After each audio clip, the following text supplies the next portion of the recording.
నామము అగ్రవర. అగ్రే వృణోతి యజ్ఞ భాగాధికం. అరుణాచలంలో ఉన్న లింగాన్ని అగ్నిలింగం అంటాం కదా. అందుకనంట అక్కడికి వెళ్ళాక అక్కడ ఎంత చలి బయట ఉన్నా సరే ఆ స్వామి దగ్గరికి వెళ్ళేసరికి చాలా వేడిగా అనిపిస్తుందట. ఎందుకంటే అక్కడున్న లింగం తత్వము అగ్ని అనమాట.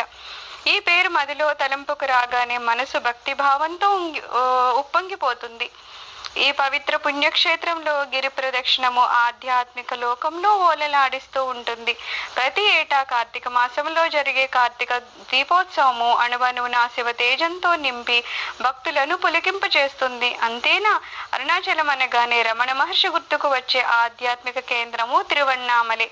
అలాంటి అరుణాచలేశ్వరుని గురించి మరికొన్ని విశేషాలను తెలుసుకుందాము. దేశంలో ఉన్న గొప్ప పుణ్యక్షేత్రాలు అరుణాచలం ఒకటి. శివభక్తుల పుణ్యక్షేత్రము. అరుణ అంటే ఎర్రని, ఆచలము అంటే కొండ అని ఒక అర్థము. అలాగే ఆ రుణ అంటే పాపములు హరించినది అనే అర్థం కూడా చెప్పుకోవచ్చును. తమిళంలో తిరువన్నామలై అని అంటారు. తిరు అనగా శ్రీ లేదా పవిత్రమైన అని, అన్నామలై అనగా పెద్ద కొండ అని అర్థము.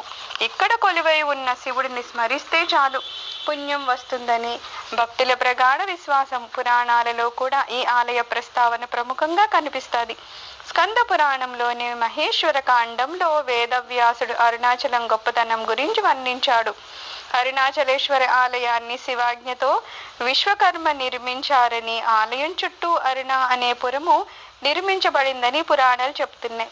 ఈ ఆలయంలో జరిగే పూజా పునస్కారాలకు సంబంధించిన విధానమంతా శివుడి ఆదేశం మేరకు గౌతమ మహర్షి రూపకల్పన చేశారని స్కంద పురాణంలోని అరుణాచలేశ్వర మహత్యంలో ఉంది. సో ఇక్కడ ఏది జరిగినా శివుడి ఆదేశం మేరకే అవుతుందంట. ఇక్కడ ఏదైనా పూజా పునస్కారాలు జరిగినాయి కూడా అది కూడా శివుడు ఏ రకంగా చెప్పారో అలాగే చేస్తారు అని చెప్పేది స్కంద పురాణంలో ఉందట. పురాణాల్లో ఏది ఉంటాయో అవి నిజాలు కదా. సో ఆ పురాణంలో ఉందట ఏంటి, అరుణాచలేశ్వర్లో ఏం జరిగినా సరే అది అంతా శివుడి ఆదేశంతో జరుగుతుంది అని. ఈ జ్యోతిర్లింగము తేజోలింగము కనుక దీన్ని అగ్నిక్షేత్రమని అంటారు.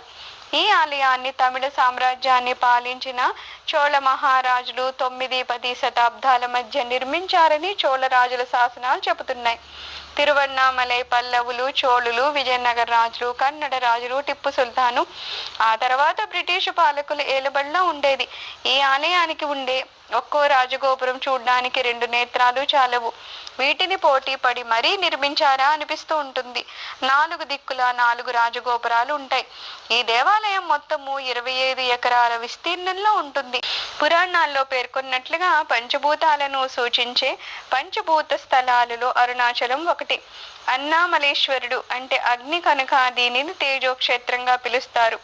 మిగిలిన పంచభూత క్షేత్రాలలో ఏకాంబరేశ్వర ఆలయము పృథ్వీలింగము అంటే భూమికి సంకేతం, జంబుకేశ్వరుడు జలలింగము, కాళహస్తీశ్వరుడు వాయులింగము, చిదంబరేశ్వరుడు ఆకాశలింగము. దక్షిణ భారతదేశంలో వెలిసిన పంచలింగ క్షేత్రాల్లో దీన్ని అగ్నిభూతానికి ప్రతీకగా పేర్కొంటారు. ఈ అరుణాచలేశ్వరుడు సాక్షాత్తు జ్యోతిర్లింగ స్వరూపము. అందుకే ఈ ఆలయం చుట్టూ గిరి ప్రదక్షిణ చేస్తే సాక్షాత్తు ఆ శివునికే ప్రదక్షిణ చేసినట్టేనని భక్తులు నమ్ముతారు. అయితే ఈ అరుణాచలేశ్వర ఈ ఆలయం చుట్టూరు మనం ఎందుకు ప్రదక్షిణ చేస్తూ ఉంటామంటే అదే ఆ శివుడు అని చెప్పి మనం నమ్ముతాం కాబట్టి అంటున్నారు. రమణ మహర్షి గారు ఈ విషయాన్ని పదే ప్రస్తావిస్తూ ఉండేవారు. పాదచారులే శివనామస్మరణ చేస్తూ గిరి ప్రదక్షిణ చేస్తే మహాపుణ్యం సిద్ధిస్తుందని మహాత్ముల వచనము. అందుకని స్వామివారు ఏం చెప్పారట, ఎప్పుడు నడిచి చేయమనేవారు అన్నమాట. దీనివల్ల 3 లాభాలు ఉంటాయంట. ఒకటేంటి, ఆ కొండల మీద ఔషధ మొక్కలు ఉన్నాయంట. ఆ మొక్కల యొక్క ప్రభావం మన మీద పడుతుంది. శివ స్మరణ చేస్తాం కాబట్టి మనసుకి ఆహ్లాదం ఉంటుంది. అలాగే శివానుగ్రహం ఉండడం దొరుకుతుంది కాబట్టి ఆధ్యాత్మిక జీవితం కూడా స్వస్థత చేకూరుతుంది. అంటే ఇంకా మన సాధన మంచిగా అవుతుంది అన్నమాట. గిరి ప్రదక్షిణ 14 కిలోమీటర్ల మేర సాగుతుంది. దీన్నే గిరివాలము అని కూడా అంటారు. ఈ గిరివాలం వల్ల భక్తులు పాప విముక్తులు అవుతారు. కోరిన కోరికలు తీరడమే కాకుండా మోక్షం కూడా లభిస్తుందని భక్తుల నమ్మకము. అరుణాచలాన్ని తలుచుకుంటే అన్ని బంధనాలు తెంచుకొని స్వేచ్ఛా జీవులం అవుతామని కూడా భక్తులు భావిస్తారు. అయితే ఈ అరుణాచలాన్ని మనం తలుచుకుంటేనంట బంధనాలు అంటే మనము కొన్ని బలహీనతలు లాంటివి ఉంటాయి కదా, అలాంటివి, లేకపోతే ఈ మన భవసాగరంలో ఉన్నాం, వాటి నుంచి మనం పైకి రాలేకపోతూ ఉంటాం.